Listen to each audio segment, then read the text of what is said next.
so we can see Jackson's background here. It's gorgeous. Might cut to when he comes back. All right. Welcome to the Chief Seats Podcast. This is episode 25, quarter of a century mark for this podcast. Not century, but we do it 25 times. Hopefully we'll get to 100 someday. Thank you, Jackson. Appreciate it.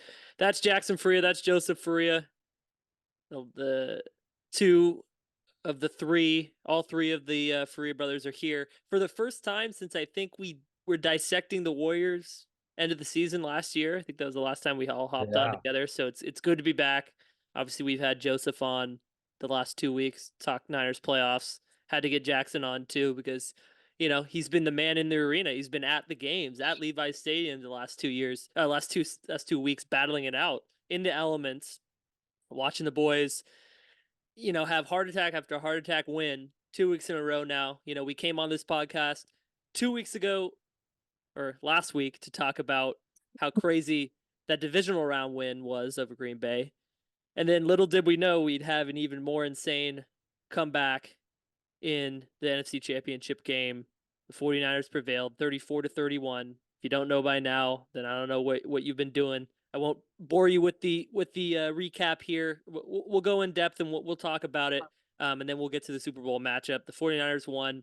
They will play the Kansas City Chiefs in Super Bowl 58 in Las Vegas, a rematch of 4 years ago in Miami when the Niners played the Chiefs, had a 20-10 lead late into the fourth quarter in that one, squandered it. Patrick Mahomes got his first Lombardi trophy under his belt, and then, you know, he's won another one since. So it's gonna be wild scenes in Vegas, and it's gonna be a really tough matchup for the 49ers because Patrick Mahomes is still him in the NFL, regardless of how much maybe he struggled this year. But I know we'll get to that soon. But how we doing, boys? How are we feeling? I know we're 5 days removed from Sunday, but has the heart stopped racing since then?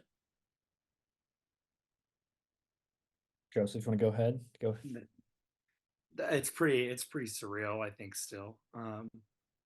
Given the fact that they just like I was texting you guys this week, they just they found a way to win. I think that was the important part. I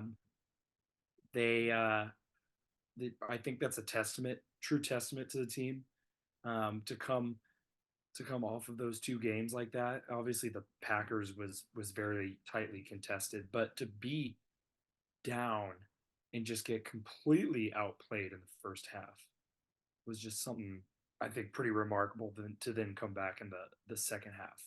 I mean, I think, and then the stat was they were the first team to ever come back from, what was it, 17 or more points down in a championship game. I think they were the only team to do that in NFL history. So, I mean, that alone just shows how amazing it was. I can't even imagine how awesome the atmosphere was there at Levi's. But, I mean, just what an all-around team effort turnaround in the second half.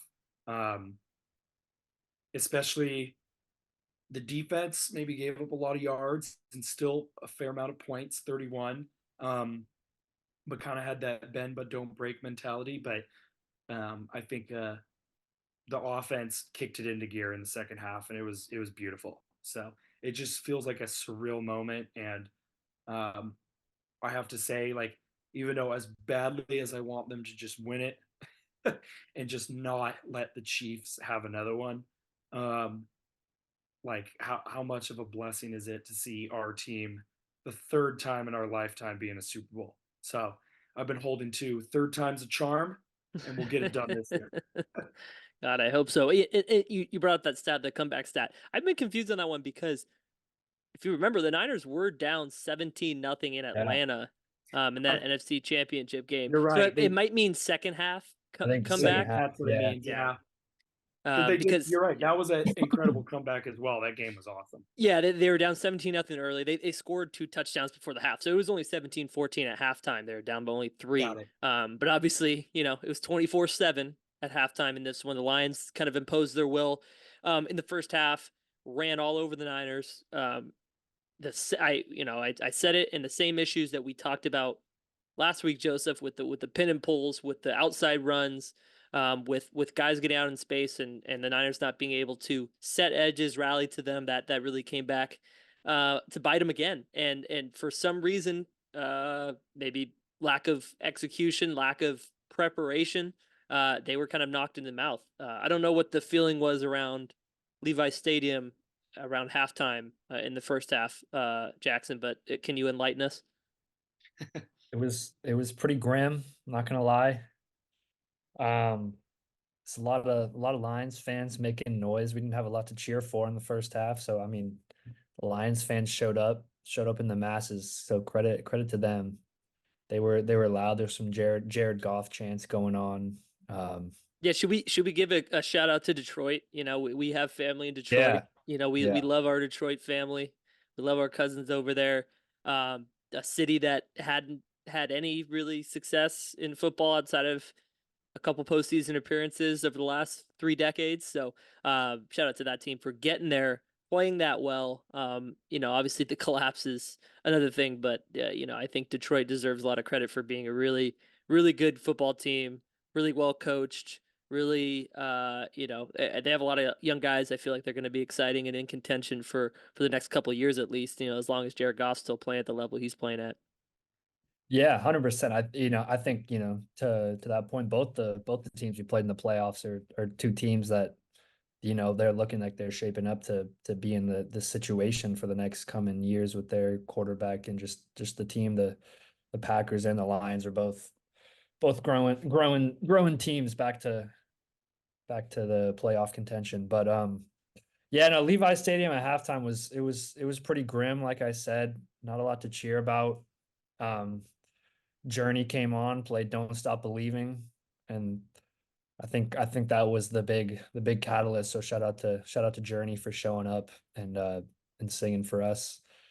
And then yeah, I mean, it's kind of hard to compare the two games being there, because the Packers game, it was like they just didn't play well at all for, 3.5 quarters there, and then they kind of turned it on at the end They still with had a the help. halftime lead in that one. Yeah, Seven yeah, to yeah. six. But it was just like the eye test. It was just they weren't playing well. They weren't capitalizing on opportunities, all that stuff. And then, they got a little help from Jordan Love turning the ball over and that stuff. But that was kind of just like a slow pain. I was like, are they ever going to turn it on? And then the Lions game, you felt like that for the first half, and then I've been telling people like the third quarter, man, it all just happened so fast. Like we were down 17, and then the next thing you know, we were tying the game up, like with the fumble, the Yeah. IU catch. It was ridiculous. It In was the span pandemonium. of 12 minutes in the third Yeah, quarter. So Niners were down 24-7 at halftime. They could have been down 28-7 just as easily. The Lions, yeah, intercepted Brock Purdy. Brock Purdy didn't have a stellar first half, 7 of 15, I believe, 90 something yards, threw a pick. Lions capitalized, made it 21-14. Niners offense sputtered again.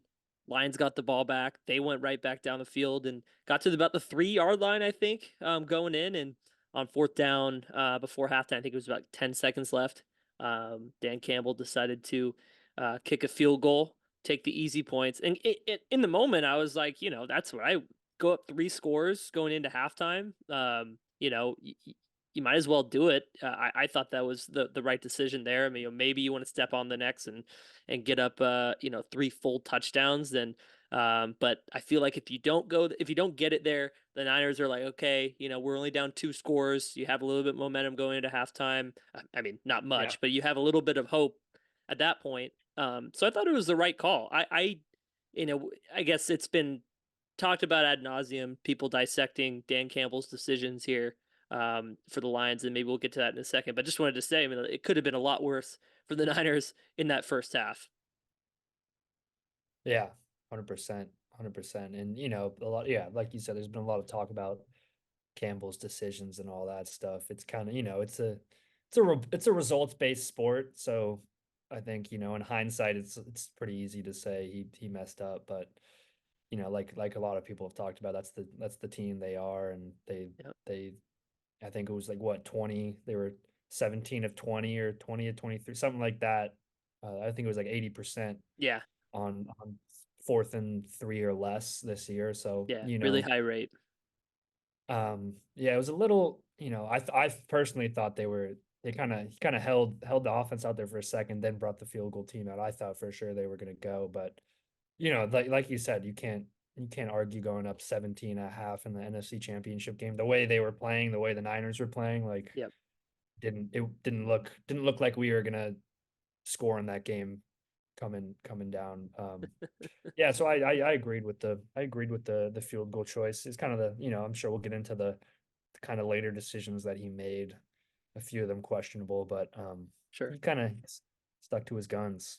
Yeah, you gotta respect the man. I think any Lions fans who's calling for his head after that one is crazy because he got them to where they are. He's been the motivator of that team, and you gotta go out the way that you wanna, the way that got you there. So I mean, I respect a lot of respect to Dan Campbell in the way he led that team. But those decisions are gonna be questioned. But what did we see in that first half? I know I touched on it briefly. Why were the Niners so helpless for a lot of what Detroit wanted to do? What did we see? I mean, from my perspective, it was those outside zones again, those edges not being able to stay setting the edge, and then I think Steve Wilkes talked about it, but the second levels, the linebackers and the DBs not being able to flow out to those outside run schemes, and make the tackle. I felt like the Lions, again, like the Packers did, blocked really well downfield. They got their receivers involved. They got their tight ends involved. They got their linemen out into space and got blocks on 49er defenders and just gave their runners a lot of room. I mean, David Montgomery was gashing through him. I know Jameson Williams had the long touchdown run to start it. But that was just kind of the norm of what they wanted to do, and the Niners just couldn't. They were a step slow. They were just getting out physical by a really talented Detroit offensive line that had some injuries. So I felt like there maybe was a way for the Niners to get a little bit of advantage just because they've been banged up in their battle against Tampa Bay the week earlier. So I was surprised to see it. They play a four down lineman, every snap. The Niners did. They don't change anything up. They don't add an extra tackle in there unless it's more of the goal line situation. So that's maybe part of the reason why they can get ran on like that. But in the past, you feel like they've been able to stop that because they have a dominant interior and they have the edges that are able to, stay outside and flow everything back in. But that was the big thing that I saw that was an issue. And then obviously not getting any pressure on Jared Goff dropping back to pass. What did you guys see? I agree with that. I think, yeah, it was disappointing to see the ends not really really set the edge. I know it was a issue a little bit in the Packers game, but you definitely saw it more, I think, in the Lions game, and we knew that was going to be a huge issue. So, um, yeah, I just felt like they got bullied a little bit, especially in that first half, and then it kind of just changed the course after that. They were lucky. I mean, they didn't have, if I remember right, they didn't have any sacks on Jordan Love. They at least ended up with, I want to say, 2 sacks on Jared Yeah, Goff at least. So they had yeah. they I had think Bosa pressure. had Goff two. Yeah, was, yeah, Goff's not as mobile of a quarterback as Love is, but still played a pretty fine game. And yeah, I think it just it was weird to see the defense get ran on like that with how stout they've been over the years with you know Sala and D'Amico Ryans, and even way before that, Vic Fangio, and so yeah, it was weird to see, no, 100%. So I'm thinking, I gotta imagine, knowing how, especially how smart Andy Reid is, that probably is going to be a big part of the Chiefs' game plan. They obviously have a better running back this time around than they did 4 years ago in Pacheco. Um, I'm sure they're going to want to damn do those read disrespect to playoff options. Damien. Playoff Damien. Ah, Disrespectful. I just the eye test there, I guess. But Nah, he did. Pacheco's He better. ended up getting the. He was. Didn't he almost get the Super Bowl MVP that year or something? Or maybe or Probably Mahomes got a probably vote did. or two. I don't know. Yeah. Yeah. I just remember because he had a couple touchdowns that game, obviously, and the one to seal it. But yeah, I imagine they're going to do a lot of the same thing, and they'll have that read option. They were showing it at work today, like some of their film breakdown. They love doing that read option, and they drag Kelce across so Mahomes can either run it or pass it. Yeah, the That's RPO. going to Yeah. be very interesting to stop. We're going to need I cannot stress it enough. Bosa, Chase Young, the rest of them, Gregory, they're really going to have to be disciplined, and the linebackers are going to have to. I mean, obviously Kelce drags so much attention. At least you don't have to face Tyreek Hill this time around, but that play is going to be. I feel like that play could really hurt him. Yeah, I don't want to get too far into the Super Bowl. We'll get to that soon, but yeah, I think that specific aspect there of the D line not holding up. At least what I feel like is, again, we said this last week. We felt like it was going to be a point of emphasis for Wilkes and the defense to look at going into the next week. So I'm hoping they have 2 weeks to prepare now for Kansas City, a team that can run the ball and has been successful, I think, in this postseason so far. But they're not a great running team by any stretch of the imagination. They can when they want to, but I was gonna say like both Green Bay and Detroit, like yeah, those are two of the top yeah, 5 offensive lines in football exactly what all I year, was gonna say. pretty Yeah, much. yeah, Aaron Jones and then Gibbs and Montgomery is a yep. dynamic duo. I mean the Chiefs offensive line has been playing a lot better the last couple of weeks, but I think it's definitely not on the same level as Detroit and Green Bay. So I think just looking, if you look at the first half of both those games compared to the second half, like I think the Detroit had 160 something, 150, 160 some yards at Yeah. halftime, and they finished under 200 yards. So I think that shows. I mean, you got to give credit to them. Great off. That's what they pride themselves on all year, running the ball. They got some high picks. Yeah, Sewell is a And beast. yeah, they brought over Ragnow. I mean, they got some big names on that offensive line. It's what they love to do. And the Chiefs have been doing more of that this year, kind of they've been kind of, they're able to put up points against Buffalo, and then they're able to grind one out against Baltimore. So they can do a little bit of that too, but I don't think it's at the same level that these past two teams that we've seen play. So I think Yeah, that's a good sign going into this game. yeah, Definitely it's not the Lions, right?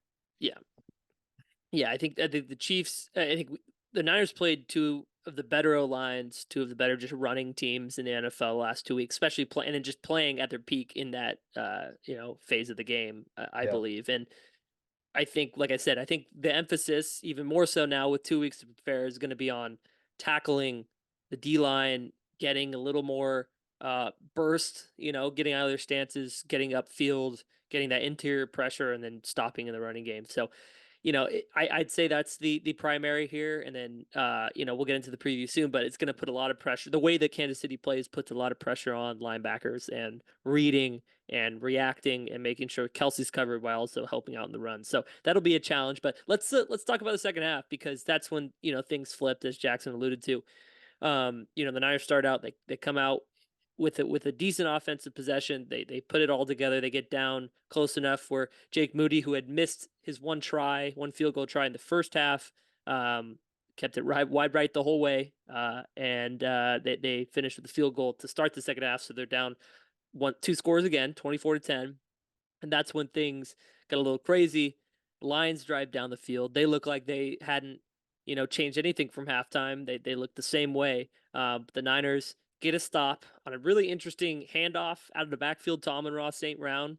If I remember correctly, they stop him short. I think it's about 4th and 3, 4th and 2 in the 49ers territory. I think, again, and this was talked about, Badgley, their kicker, I don't think they had a ton of trust in him. They didn't allow him to take a 45, 46, 47-yard field goal because the numbers in his career are not great. I think he's hitting at like a 70% rate on field goals between 43 and 49 yards or something like that. So I think that definitely was a factor, but the Lions elect to go for it. Josh Reynolds, the pass wasn't perfect. It was a little behind him, but he had 2 hands on it and should have came down with it. So, You caught it. I mean, that was a theme in that second half for the Niners to come back as those drops by the Lions. But the key there was they got some pressure. Bosa got around the right tackle or the left tackle, got some pressure on Goff, threw him off of his platform a little bit and made him make a tougher throw. And I think that was the key in the second half of them making stops. And in the first half, I should say, another huge thing that was honestly demoralizing for the Niners is they actually got Detroit in ton of 3rd and long situations, 3rd and 10, 3rd and 15 sometimes.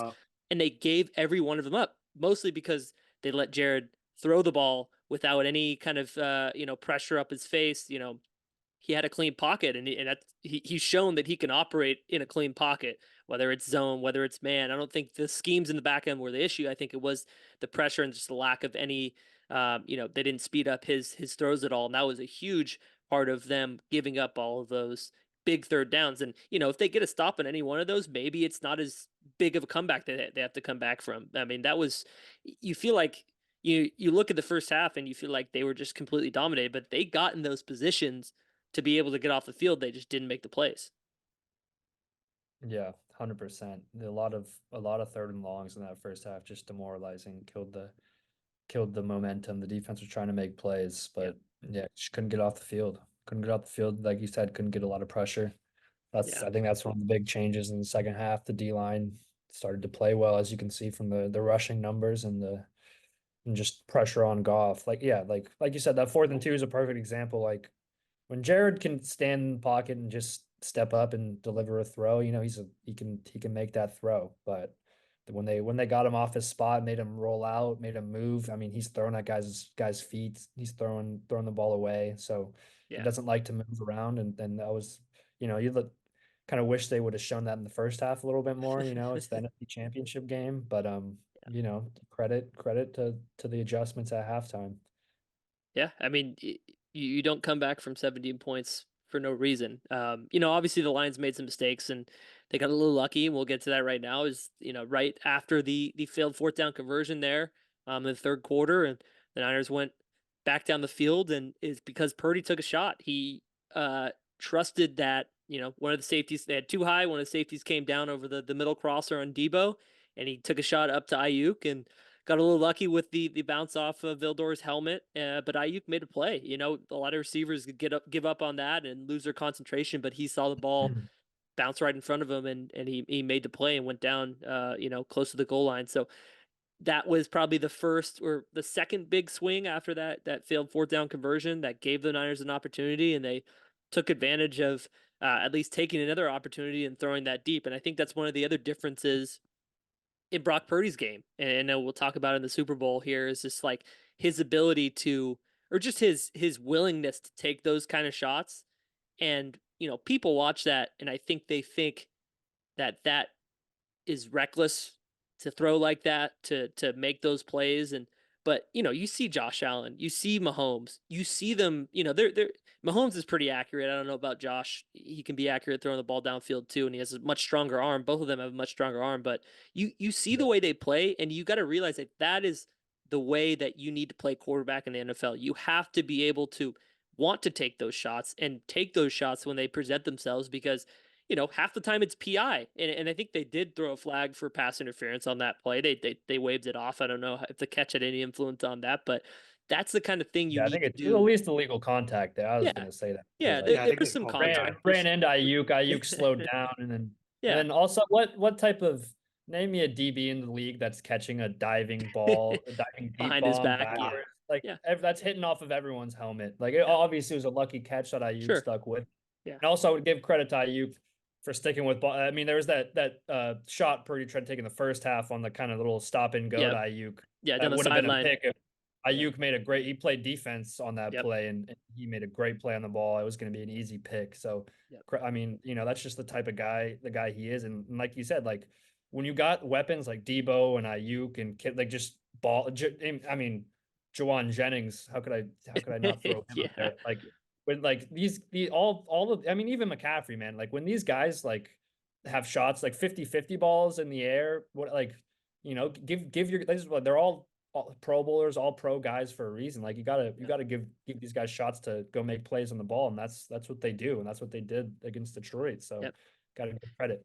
And I think that's what makes Purdy, a much better fit for this offense, and is a big difference in the quarterbacks we've seen in the past. It's just he's just he's good enough to make those throws, but he's also willing to take those chances, like I said, and give the many talented guys that he has around him a chance to get the ball, make a play in space, or make a play downfield. So I think you create your own luck a little bit in the NFL. So I think that was certainly one of those cases where he didn't have to throw that ball, but he took that shot. And the Niners got the right bounce for it. So I think we've seen it many times in our lifetime watching the Niners, them not getting bounces their way on throws downfield. So, the helmet catch is one of those things. There's a ton of iconic plays in NFL history where, Edelman's catch against the Falcons, in that Super Bowl. It's like you see all of these quote unquote lucky plays, but do those quarterbacks get killed for making that throw and not taking that chance? No. So I think you got to give Purdy a little more credit for putting his guy in that situation. So that's all I have to say about that. But 13 of 16 in the second half, 172 yards, a touchdown, no interceptions. I think he had a passer rating of 138 or 135, close to a perfect passer rating in the second half. So Purdy was absolutely enormous. Played a totally different half of football. The Niners played. They spread it out a little bit more. They gave him more room to operate, and they ran the ball much better in the second half as well with McCaffrey. So I think that was all contributing to that. So, but I mean, I think the throw he made 3 plays later to get Ayuk in the end zone there was a really high level one. He had to move around in the pocket a little bit, make a throw in between a tight window. And so I think that, that was high level as well. So that was big. 24-17 now. And then obviously, the fumble on the very next play for the Lions. Seems like Jahmyr Gibbs ran the wrong way, trying to get the ball, but he got it back. You watching the replay, he fumbles with it, but he gets it back. But then Tayshaun Gibson makes a huge play, getting downhill, getting into the backfield, stripping that ball out, and it just. I don't know what you were feeling, Joseph, but I just pointed to the sky because I was just like, wow, it really might happen. This is really going to happen when I saw that. Yeah, 100%. I mean, that was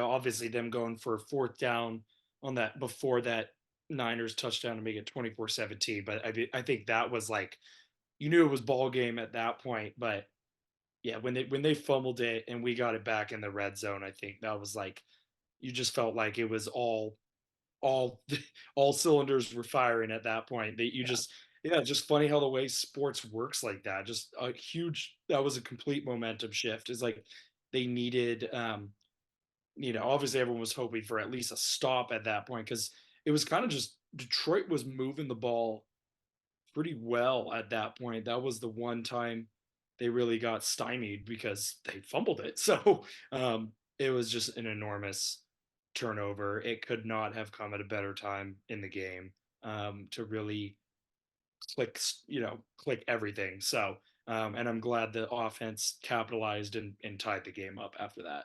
Yeah, and I don't know who you feel, Jackson, but I had this inkling of like this Niners defense. Say what you want how they played in the first half, how bad they looked.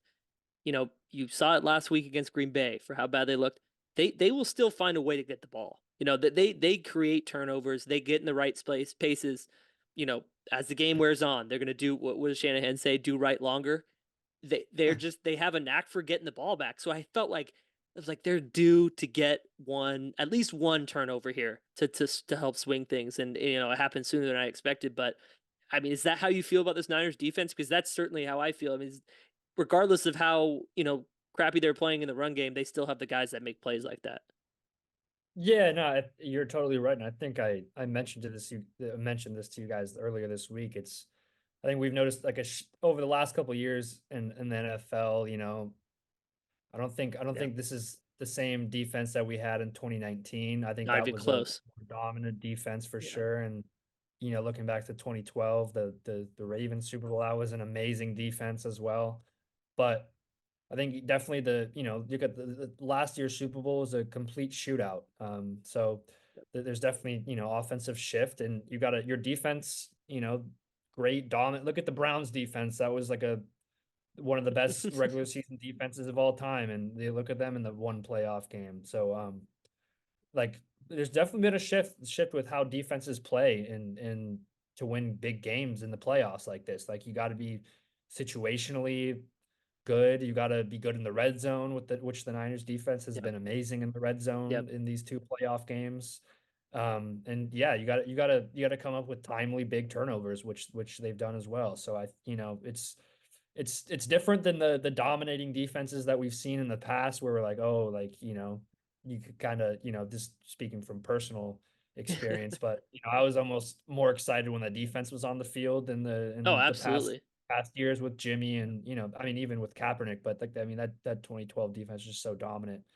It's like, now it's like, our defense, you got playmakers around the field and, a lot of big names who, people want this defense to be performing better than they should. But I mean, when you're winning games like this and you're forcing turnovers and, that's what you got to do, man. You got to find ways to win games. And I think they're situationally, like I said, in the red zone, and that's what you got to do. So I'm confident. I'm No, confident in this defense. you bring up some very good points. The 3 like important things that you want to look for, I guess, in a defense in the modern era is like, you can be stout against the run. You could be good on the back end, but it's really situations. It's red zone, like you said. It's creating turnovers, which I think is a huge part of it. There's turnover luck in the NFL, but a lot of like the best defenses create those opportunities to get the ball, whether it's strips, getting into passing lanes. And the Niners do that well. They've shown that ability, like I said. But the third thing is those third downs. So that's the one thing where I am, and that was kind of a theme throughout the whole year. They were never really that great on getting off the field and third downs opportunities, whether they were long or short third down opportunities for your opponents. So that's the one thing that gives me a little bit of pause going into, the next game that they're playing, because they're going against a team that's good on third down. So I think that's one area where they really need to, strap in and play one solid game, in those situations and really lock in, because I think it's a lack of focus or a lack of, maybe it's Wilkes' play calling. I don't know what it is, but for some reason on third down, they've just been really poor. So I think they have those other 2 areas covered. It's going to come on third down. So I think the last thing for last week, you know, we talked about it. I wrote about it. Purdy's running ability. He had that big scramble in that last drive against Green Bay that set them up well, well into Green Bay territory on a big, I think it was a second down run. Yep, that set up a third and short for the McCaffrey touchdown. That was big. His ability to escape out of the pocket and make those decisions pretty quickly.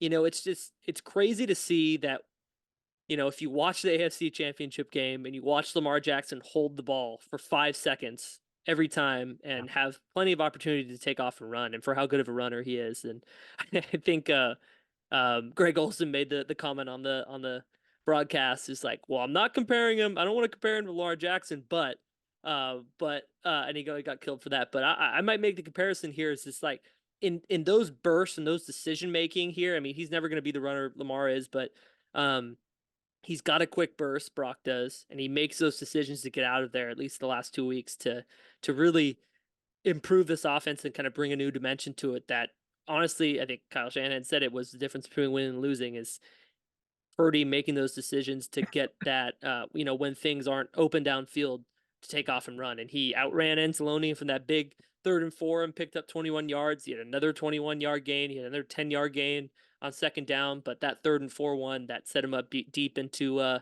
Lions territory. I think that was huge. So what was the crowd getting hyped when seeing Purdy run the ball? I know his family was getting hyped. They cut to him. I don't know if you saw on the broadcast, but that they're pretty excited. Yeah, dude, Purdy won us that game down at the end, running the ball.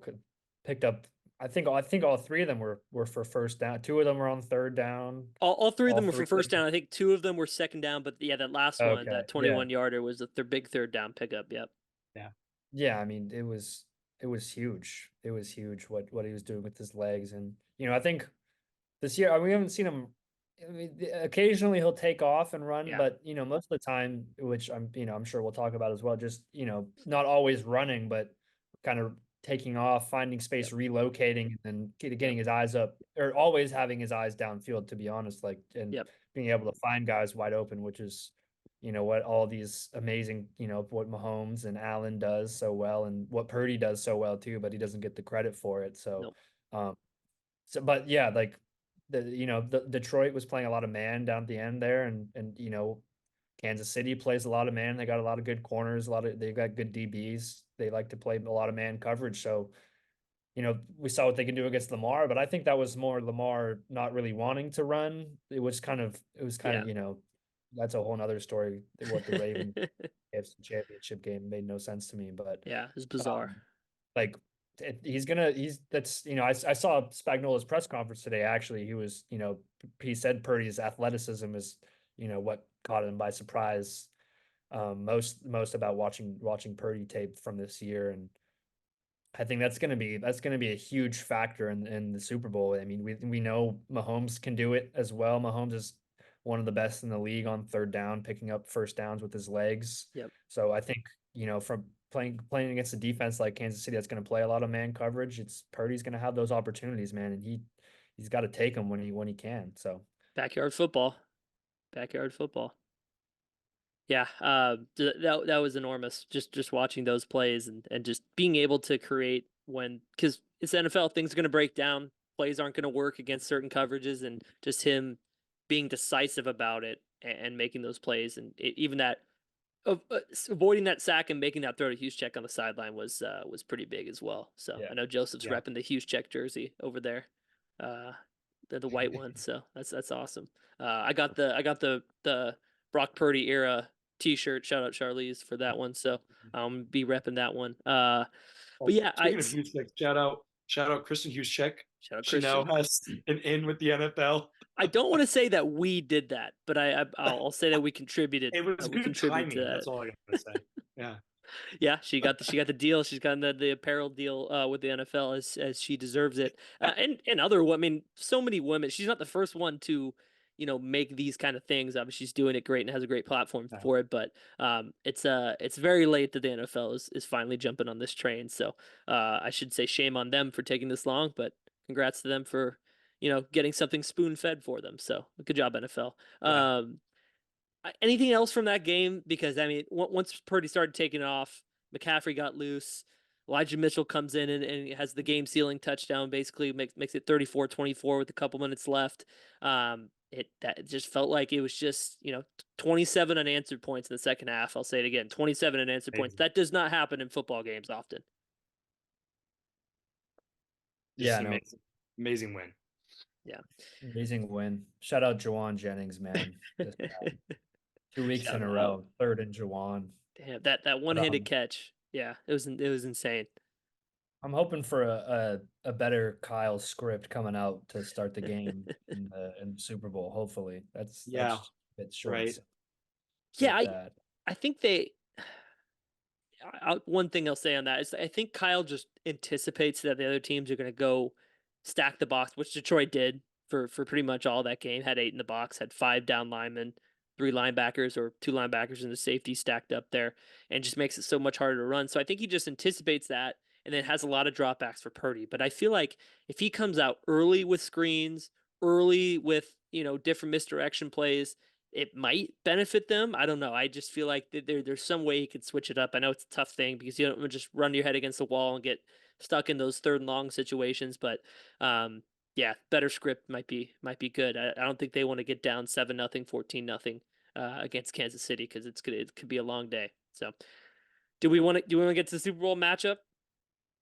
Let's do it. Let's get to it. Okay, so I think we've all rewatched Super Bowl 54 over the last couple days. I had to put my head down and grin and bear it and watch it again, and I just wanted to take in. Obviously it's 4 years ago. These two teams are very different in a lot of ways. Kansas City doesn't have Tyreek Hill. They're a lot, I think, less explosive in the passing game as they were, even last year or 2 years ago. But I think Mahomes has shown that kind of with whoever he has at his disposal. I think as long as he has Kelce, I think that offense can still really work. Kelce's been I think he had more of a down season for his standards, but in the playoffs, man, he's been huge, especially against Buffalo. Had a huge day. Had a bunch of catches against Baltimore. Had a touchdown.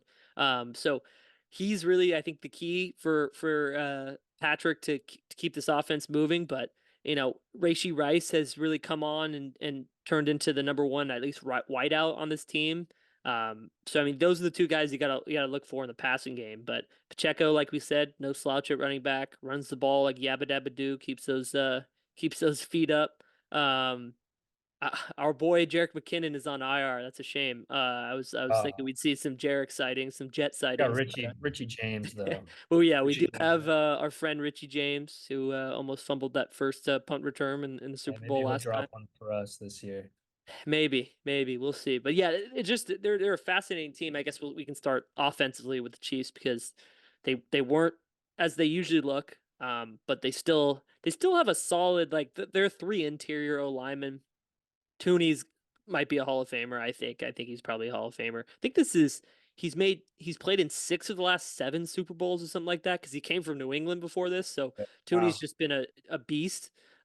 Just has a long career, but also just a great guard. Creed Humphrey, young, really good center that they have. Trey Smith's also a really good guard, but I think where they have maybe a little bit more, they're a little more vulnerable. The Chiefs are is with Donovan Smith and Jawan Taylor on the outsides. And again, it's going to have to come down to Bosa and Chase Young making those plays. I don't is Farrell going to be back for this game? I don't know. I think he was went on. on I think he's IR. done. Yeah, that's a good point. So Movie. Randy Gregory hasn't been big Randy Gregory legacy game. Need Randy Gregory legacy game. Because I mean that's the only 3 guys that have been really putting it outside right now. So they're a little bit thinner at edge rushers than they were in the past, but and I guess the last thing I'll say, just watching DeForest Buckner in that Super Bowl was insane. He was a good player. And I know Armstead's been really great for us and really consistent, and has been a really great D tackle, but I think Buckner was on another level that Super Bowl. So they're going to need a performance. I think that's why they brought in Hargrave, to have that impact on the interior next to Armstead. But what do you see out of this Kansas City offense, and what do you think the Niners need to do to slow it down? I know, Joseph, you mentioned the RPOs, so linebackers going to be pressured, but what else do you see? Yeah, I mean, it's as simple as like, yeah, I don't think their offense is not as threatening, but I mean, at the end of the day, it's it becomes Mahomes is just that type of player, and I think to make this sports comparison, I just really feel like this is the most true thing that I can resonate with. He's like Steph Curry is with the Golden State Warriors. It just clicks with me so much seeing that and seeing how Kansas City has now kind of become the villain because they've been winning so much. I mean, when Mahomes is on the field, they're always going to have a chance. So, and that should be a threat to any team, and should not, no matter how good or down of a season like they were having this year, it's always a threat.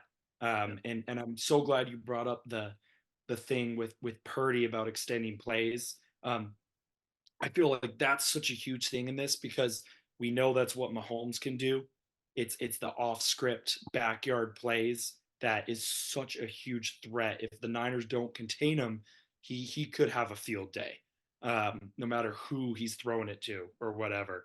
But just a huge element. I know we're talking about the Kansas City offense, but just to flip that, huge element that the Niners now have that they didn't have 4 years ago with Jimmy.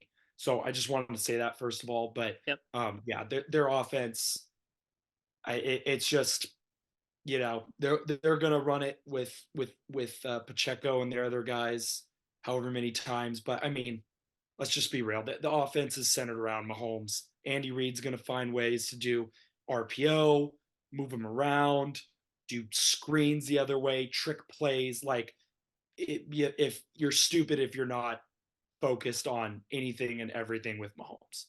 Yeah, I think we'll get to you, Jackson, in a second, but I think part of that is it's going to be a challenge for Steve Wilks he's going up against Andy Reid right now in terms of them scheming against the Niners defense and their tendencies. So that I don't know how much I love that matchup for the 49ers because, Andy Reid has shown, even last year with with Gannon and how good he was for that Eagles defense, Yep. and how quote unquote dominant they were because they beat a Niners team with no quarterback. But that they led the league by far and away in sacks last year. Didn't get one on Mahomes. I mean, they pressured him. You know, Mahomes was playing on basically a broken ankle, and he still ran. And he ran for it, and because they shot him up with the Russian gas at halftime, but he ran all over them. He still had a really solid day throwing the ball. I mean, Andy Reid has shown that he can scheme against even the best defenses. So that's something that gives me a little pause here because I know what that team is capable of, and he made Gannon's defense look like it was, middle of the pack in the NFL. So I think it's a combination of that and just Mahomes is a neutralizer. He just neutralizes. I mean, he ended up. We saw what happened 4 years ago. The Niners had him dead in the water. That defense. Two picks on him. Good game. 2 picks. Pat looked rattled. I think oftentimes. Yeah. When they were showing the game, they've shown it just about every day this week. But the one time I actually watched, listening to the broadcast with Troy Aikman and Joe Buck, they were just it was hard to remember that even just 4 years ago. But like they were so used to the explosive plays, and the Niners defense frustrated the hell out of them in that game. It was just a shame. I really felt like the offense kind of lost him that game, but that's another conversation. But I mean, to have that type of performance, and Mahomes is the neutralizer, and he's not going to be phased. You saw what happened. He ended up making the plays that led him to win and force the Niners offense to have to score in the end, which they showed they couldn't. Yeah. Jackson, thinking the same thing. Yeah, I think you made a great point about the game plan. Like I think we've seen with the Andy Reid's come in the last 2 weeks, and right off the bat, his script is he just get the ball to Kelce a bunch of times, get the ball to Rice a bunch of times, get the ball to Pacheco a bunch of times in space. Like they're 3 main playmakers, and they've gone Always right down space. So I think kind of to the point I made earlier, I'd like to see Kyle maybe do that. Like, just keep it like that's the Chiefs. They come out and they just keep it simple. They keep it. There was like a screen to Rice, a screen to Kelce, and then like 3 runs to Pacheco, and they scored on the Ravens. Like, I think that's something, Kyle kind of complicates his script sometimes, like you said. But Reid's gonna come with the game plan. They're gonna come with a good script right off the bat. But I think, like you made the point that last year it was they kind of made the Eagles defense look silly, but 4 years ago, I thought they didn't look very good on our defense for the first 3 quarters of that game. So, 3.5 quarters. Yeah. So I think it's up in the air. I think we've playing good quarterbacks this year, Hurts and I mean, that's the game that comes to mind, and Dak as well. Like keeping those guys in the pocket is something that our D line did well. Maybe not get as much pressure as they should have, but I think containing those quarterbacks in the pocket. I thought they did a decent job against Lamar doing that. I mean, Lamar is Lamar; he can get out of anything pretty much in scramble. But I think that is a strong suit of this defense. They like I said, they haven't gotten the pressure that they're kind of supposed to be getting, but I think containing Mahomes is something that they'll be good at. And the Kansas City receivers have been playing well the last couple of weeks, man. You got to give credit to those guys. We'll see if I saw Kadarius Toney practice today, so that's a good sign for us. Hopefully he can get out on the field. And they, well, he said he's not injured, so yeah, he's totally fine. So he's back at practice. Maybe they'll scheme something up for him. I think McCole Hardman's good for like an end around fumble, but Valdez-Scantling has been hands of brick all year, and then he's come up with some big catches. Caught a big one, in Baltimore. Yeah, and right, they're like I said, it's easy to get going when you're for a guy like Rice when he's getting the ball in space early, and you kind of get that confidence build up for a young receiver. He's very talented. He's just kind of he's a young receiver playing with a good quarterback, a good experienced quarterback. So they're kind of just building chemistry. So it's they're we know what we're gonna get with Kelce. So they're going to be a good team ready to come out. So we Wilkes better be prepared for this. Yeah, don't just because they had a down year. I think that brings a point. Just don't shouldn't be any reason to not take him seriously. I mean, like I said, 100%. Mahomes is Except for Toney though. You don't have to take. well, yeah, just with again, Mahomes can make other players look good. And if you guys remember, and let's hope it doesn't happen this year, Toney ended up having a good Super Bowl last year.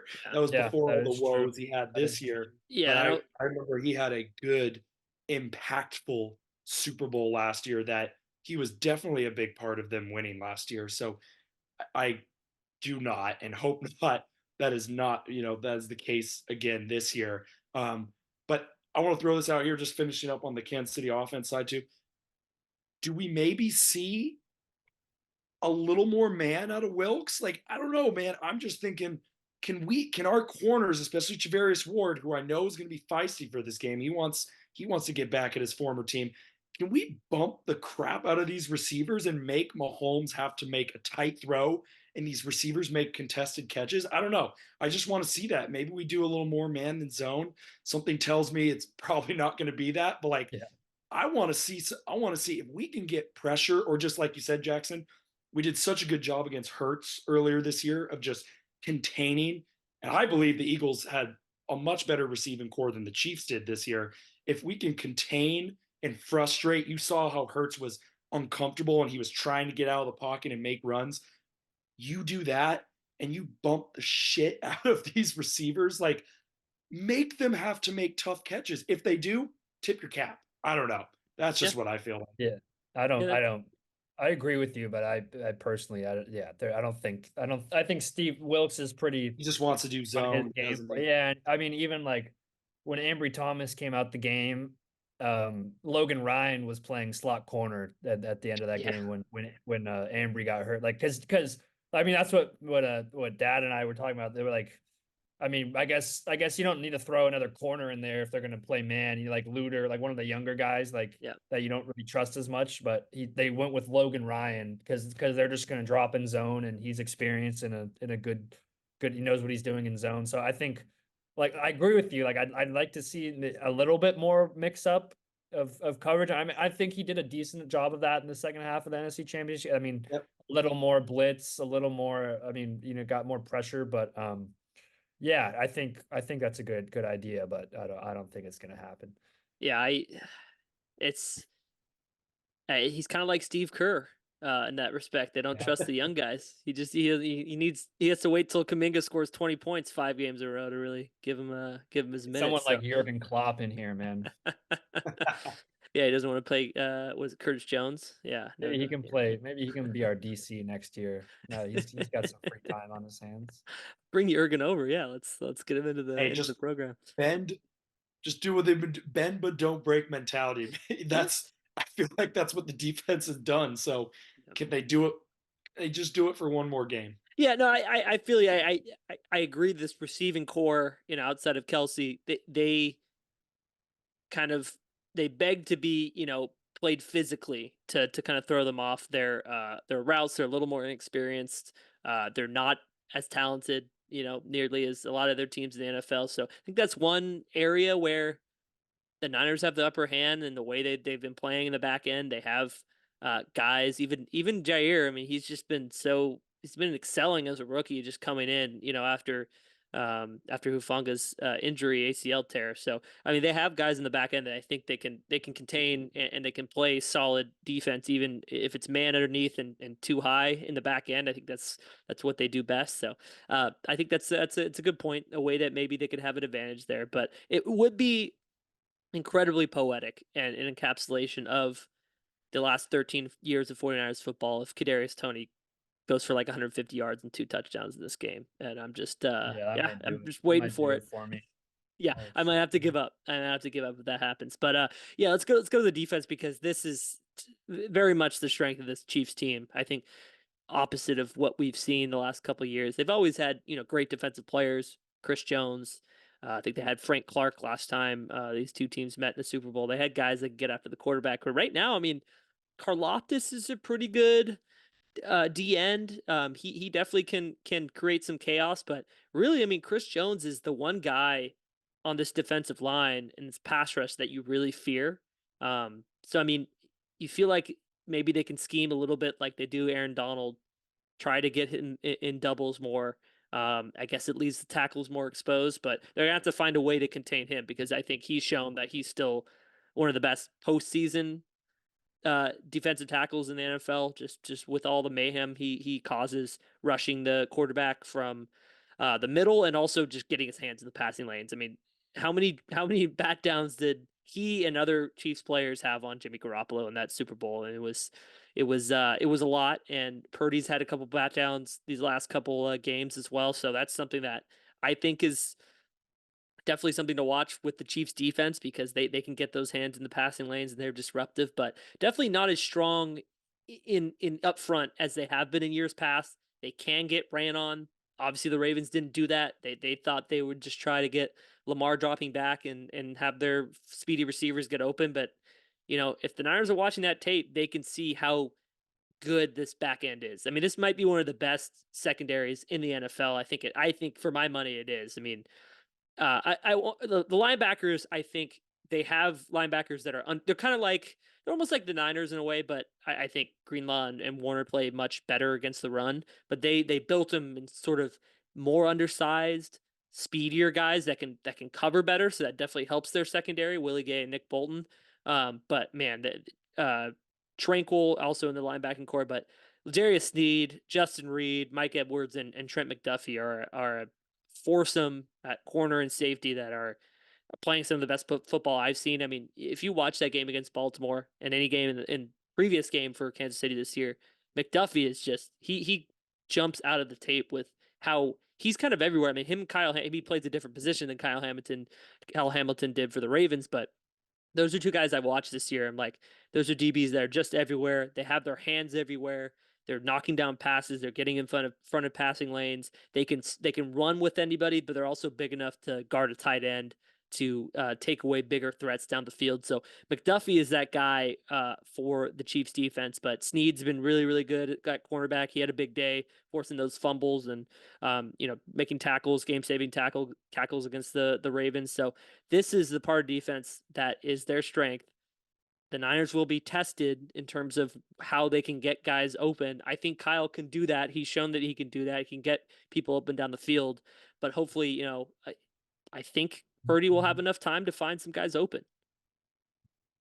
And then it's the scramble plays. I think that's I mean that to me is such a, like you said, like you alluded to, that's the addition to the offense that we have not seen.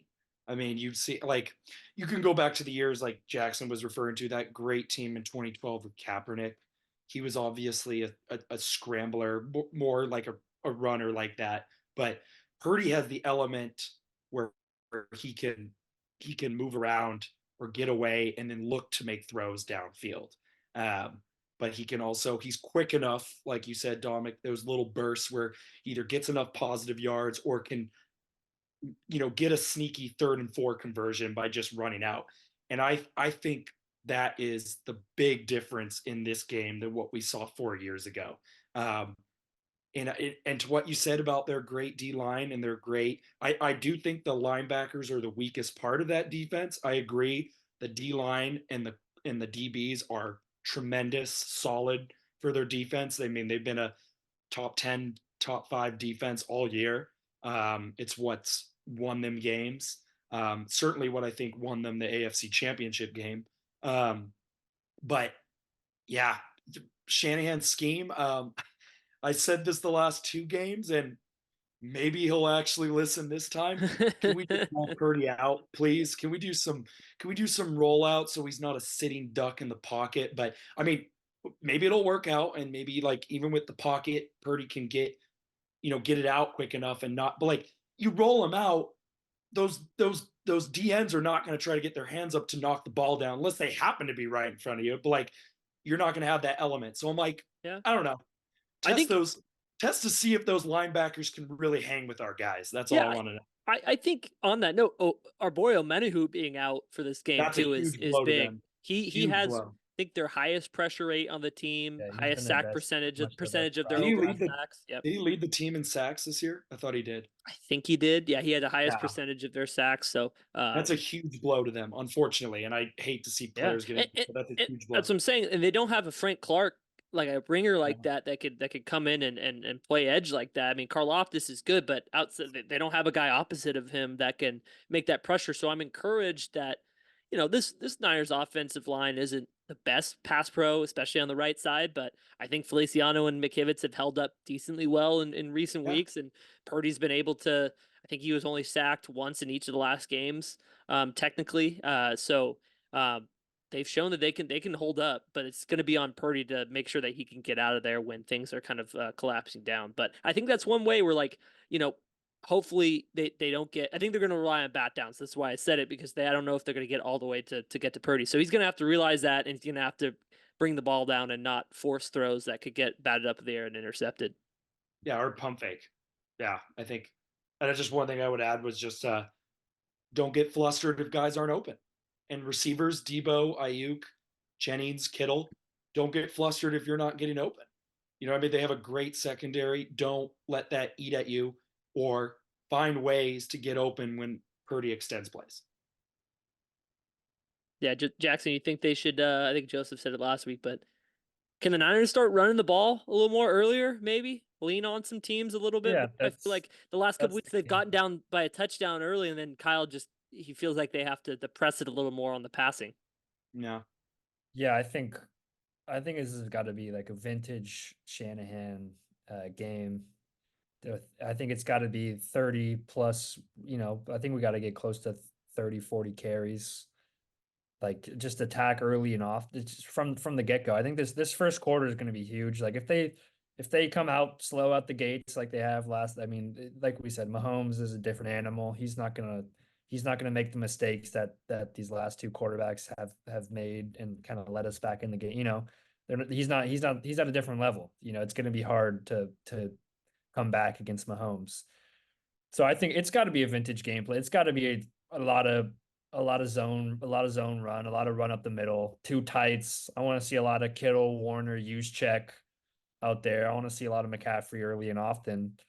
And like you said, like the bat downs have been killer for Purdy. I mean, and even looking, watching the game with Jimmy had that clip you sent earlier of that third down bat down.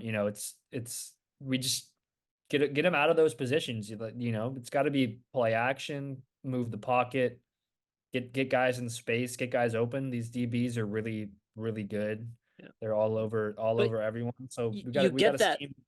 You get that by running the ball well. I mean, that's what you got to do. That's what I'm saying. I think it's got to be a vintage, like, Nick Mullins, CJ Beathard, Niners type of game plan where you could do it with Purdy, which you didn't have. That's what I'm saying. I think it's almost like, like Purdy was an MVP candidate. I don't know if that's like into Kyle's head. He's like, oh, now I actually have a quarterback who can go and do all these things. But it's I think to put it all on him. Yeah, I mean, if you look at the Chiefs, one thing we didn't really say about the Chiefs offense, like, it's not a complex, crazy. It's a pretty. Andy Reid's a pretty simple. I mean, it's a simple, basic West Coast offense. It's not a lot of complex, different. It's a lot of timing routes, and Mahomes is got a lot of good timing and connection. Exactly, but that's what makes him so good is the timing and just him knowing the defense's tendencies and just finding the space. Yeah. But I think we got to see a lot of run, a lot of play action, move in the pocket. I mean, get Purdy out in space, let him make plays with his legs, let him, move out the pocket, throw the ball, run the ball, give him space and time to operate. Like, I think that's been a big inhibitor of the offense the last 2 weeks is he's kind of just been stuck sitting flat-footed in the pocket a lot. Exactly. Not a lot of room to maneuver. So I think it's got to be a lot of run, a lot of play action, a lot of reverse back to Debo, a lot of Kittle coming across the, like it's I think he's got to simplify it down and we got to try to bully Kansas City right off the bat. Empty the clip right now. Ain't no reason to hold back, I want to see how disciplined those linebackers are. I think we have much more athletic, more physical, more disciplined linebackers than they do. I'm just going to say it. I think Shanahan, that should be absolutely the attacking point. You know how good their D line is. You know how good their DBs are. Yeah. Attack the linebackers. I think I want to see. I agree with you, Jackson. Get Kittle like in the blocking scheme, but get Kittle and Juszczyk. Yeah. I was watching the game. Juszczyk had a great game 4 years ago, and another element too. Yep. I thought Shanahan got away from the Debo runs 4 years ago. That has to be bad. Got away Debo from the run in general. Debo and Juice looked so spry in that Super Bowl 4 years ago. It's a shame how well they played, and our offense couldn't score more than 20 points. So I think Shanahan is, as painful as it is, I think he's going to rewatch that, see what was working well, what wasn't. And like, I agree with you, Jackson, get them in the run game. And I just really feel like, unless they do bring down a McDuffie, like you said, Dominic, those linebackers are not going to stay with Juszczyk or Kittle. I just don't see it happening. I think this defense that is very similarly built to how the Eagles defense is built. They got a couple of really good D linemen, got a good secondary, but these linebackers are undersized and aren't like, we saw what Debo did to those linebackers. I mean, we know what McCaffrey can do. Yeah, it's like we know what Kittle can do with the ball in his hand. Like, I think that's the key. Like, scheme these guys like I'm saying, a lot of play action, a lot of boot stuff. Get these guys away from the corners. Get them over the middle of the field, running crossing routes where the linebackers are, and get your guys in space where these linebackers are going to be forced to tackle Debo and McCaffrey and Ayuk and Kittle. Like, it's the hardest thing to do in the league. And I don't think, I mean, not to like shit on them so much, but like, I don't think they're prepared to come out and stop Debo and Kittle and all those guys. And I was going to say to that point, which is an interesting thing. I think these are two of the best tackling defenses in the league. Dominic, we were talking about that last week, how Detroit's defense is not a good tackling defense, and it showed in the second half. Kansas City's a very good tackling defense, but I agree with you, Jackson. Yet they haven't played guys that get yacked like the Niners have. And I think that's such a big piece. And one other thing I want to add, I'm sorry, Dominic, because I liked how Dad said this so much. And this is such an interesting stat to me.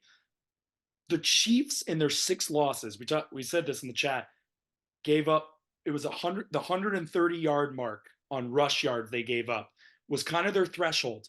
The only win they had was Buffalo ran for 180 and still somehow lost that game. To be honest, I think that was more on Buffalo, but that's another story. That's the mark. Jackson's right. Run it 30 times, get over 130 yards. I think the odds go in our favor. Yeah, they're going to have to run the ball. I mean, not even just, you'd like to have a lot of carries, but it's going to be execution on the O-line. You need to get some push, and it needs to happen early. It needs to happen right away, because that just sets up everything else. So I think they need to look at what they've done the last 2 weeks and just realize that they'll make it a lot easier on themselves through the entirety of the game if they come out and just play better in the first 5-10 minutes of this game. And it just makes everything easier. And I know it's easy to say, but it's just something they got to focus on. But I was gonna say, like, Cam Sutton, you saw it. Like, he thought he'd just throw a shoulder into Debo, on that one little bubble screen out there where Debo had nobody blocking for him, and Debo just bouncing off because he's just built different. So I'm just hoping that the Niners have these guys that they have Ayuk, who obviously at the receiver position last year, it was Debo, and he wasn't even the receiver that he really was. He was a rookie that year. He was so fast, he was making plays, but you had Sanders, who was basically the only guy that was like a legit like receiver that they had, but he's small. He's like a speedy guy. Man. Yeah. Kendrick Bourne did have some big catches. Then shout out to Kendrick. I do love. But you're right. Sanders was their guy that year. But you talk about, you have Juwan and you have Ayuk, who's literally a legit all-pro wide receiver. And it's just, I think you have so much wealth of the offensive side and at the skill positions. I mean, you're not even talking about McCaffrey yet. I mean, just the difference that he makes in terms of the dynamic that he brings to the offense, running and just in the passing game. So it's a completely different 49ers offense that we're seeing. It's really it's kind of flipped in a lot of ways, because it's really going to come down to defense. Can they make, they can give up yards, they can give up some points, but can they make enough stops, and can they make enough plays just to turn the ball over enough? The Chiefs, They played a clean game back last week in Baltimore, but they had some fumbles the 2 weeks before that, 2 games before that, and they've shown that they've turned the ball over. I think they're like in the top 10 in turnovers this year in the NFL, and just that they've shown that they have a little bit of carelessness with the ball. I don't know if you I mean, this is one of those matchups where you kind of have to throw out all the regular season statistics just because the Chiefs I feel like, are just a different team in the postseason with Mahomes. Yeah. But again, that's kind of Steph-like in the Warriors. It's like they just kind of toyed around the regular season and kind of turned it on. But I feel like there is a weakness there in terms of the turnovers where that can be exploited. So it's going to come down, like you said, Jackson and Joseph, just playing well enough, bend but don't break, playing solid in the red zone, but and then getting those opportunities to take the ball away. Yeah, I just want to emphasize that. Like, I think it's enormous to come out right away and like you said, these guys haven't. It's nobody's like Debo Samuel, nobody's like Kittle, nobody's like Ayuk. Like the way they run with the ball in their hands. Like I don't think you can prepare for that kind of the same way like teams can't really prepare for like Lamar Jackson, type thing. Like I think we got to come get them the ball in space early and kind of I think the Chiefs defense might be caught off guard a little bit just like how impactful these guys can be. And they're going to be fired up to like I think they're going to be the most motivated they've ever been to play this game. So I think getting those guys the ball early and just letting them make plays is going to be huge. Yeah, I totally agree with that too. And maybe just it's hard to say. It's hard to say that the Chiefs won't be necessarily because they're obviously chasing history. You have this whole talk about them setting like a kind of NFL playoff record, and obviously they're trying to chase a dynasty like thing by getting 3 and 4 years or 5 years, however 3 much and it's been. 5. Yeah, this is their fourth Super Bowl appearance in 5 years. Or you're right. Sorry. So three, they're trying to get that. But I do agree with Jackson. I gotta imagine, especially players. I mean, you saw that I posted that one of Kittle of him saying, "I will be back." They haven't seen the last of me. I gotta imagine players like a Kittle, Debo, especially any of the other guys that have been there. I think even though he hasn't played in it, I don't think Trent Williams. Yeah, it's his Like first they one. got to be so they got to be so motivated. They got to be so hungry, and I hope they're just that much more hungry than the Chiefs are. Hey, CMC, his first one too. I mean, Yep. they got guys that haven't been there before that really want to make an impact. So, yeah, it's good. If you can't get fired up for the Super Bowl, then I don't know why you're playing football. So, it's gonna be fun. It's gonna be another insanely stressful ordeal. But if we can win one in the Raiders' place, if the real Bay Area team can win one in Allegiant Stadium, I think that would be pretty sweet. So, what do you think is going to turn out for the? Do you think it's going to be more Niner fans there? I feel like it is. It's just I being on think the it is West too. Coast here, I think it is. I think and so. all those Silicon Valley VPs are going to be out there, just like they sold other tickets to the Lions fans in the lower bowl last Yeah. week. So shout out to the Silicon Valley VPs showing out at Levi's, Yeah. selling all their tickets. Um, Any other comments, boys, before we wrap this one up? We haven't even talked about the Taylor Swift angle, even though I'm wearing a Taylor Swift inspired shirt. No mention of her. No song. No listening to any songs. These couple weeks, I No told Taylor Haley, Swift. Haley, it's banned. No T Swizzle. Yeah, Jackson, you agree with that? I got no issue with Taylor Swift. Like she's fine.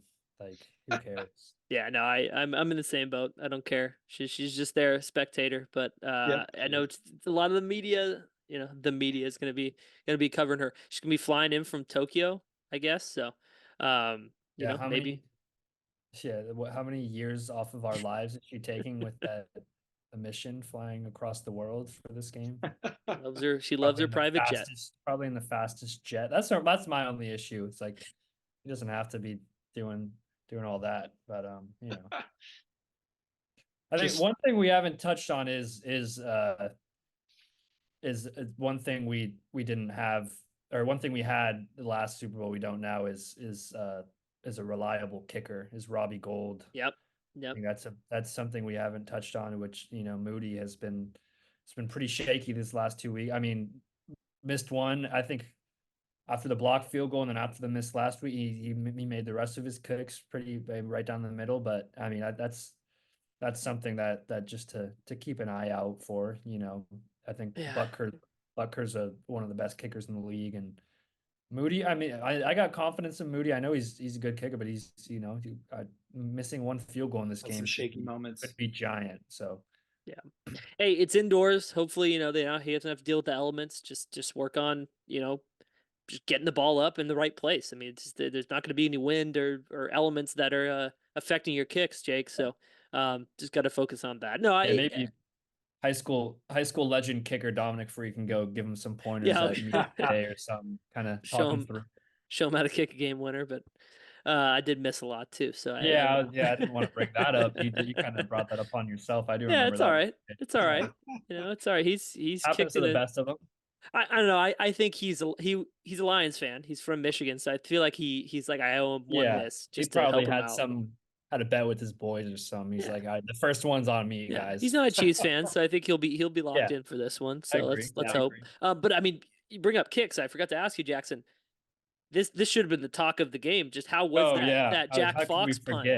How could we forget? Oh my god, 80 yards. Couple of seconds here to give credit. Jack Fox is the best punter maybe of all time.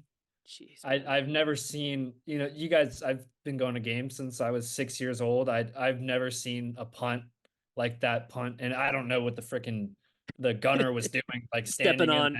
Like I was, and the way it 80 yards, I think it went up and out of the stadium and dropped, sat on like the 2-yard line. Like I couldn't understand the physics of that. I don't know how that, but Jack Fox, man, like tip your cap. It was so far behind where Ray McCloud was lined up. Like I don't think Ray even saw it. Like looking at the ball in the air, Ray was lost. Like that was a freaking rocket. Man. He kicked it on the Lions 15, and it landed on the Niners.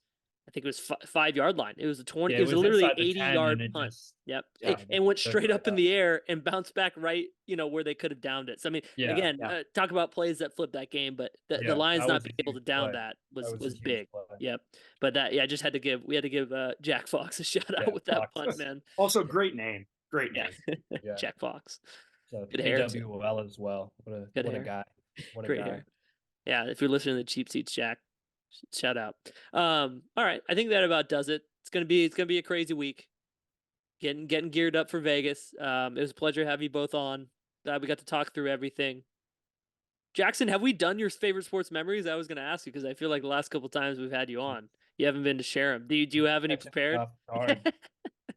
It might have been this past weekend. Honestly, like that was one of the most memorable games of all. Like I can't remember a game like that.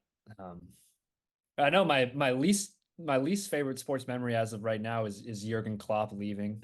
That one hurts. Sneaking a little Premier League talk, No, it's got to be this game, man. And to be there with our dad, that was ridiculous to lose all hope and then have him come back like that. And I think Bosa said it sounded like Levi's was pumping in noise. Like I lost my voice. I've never cheered that loud at a game. It was ridiculous. That from coming into the game, leaving the game, it was never seen that many fireworks in the parking lot either. That was a big showing after the game. Yeah, so that was amazing. Can't even put it into words. That was a surreal experience. It was really fun. Incredible. Yeah, it sounded louder than I've ever heard it, so I can imagine being there. It just gives me goosebumps thinking about it. But you heard it here, faithful. Bring it to Vegas, baby. Let's get loud. Yeah. Win one more. 100%. One more. Job's not finished. All right, boys. It was a pleasure. Thanks very much. Yeah. Welcome. Go Niners.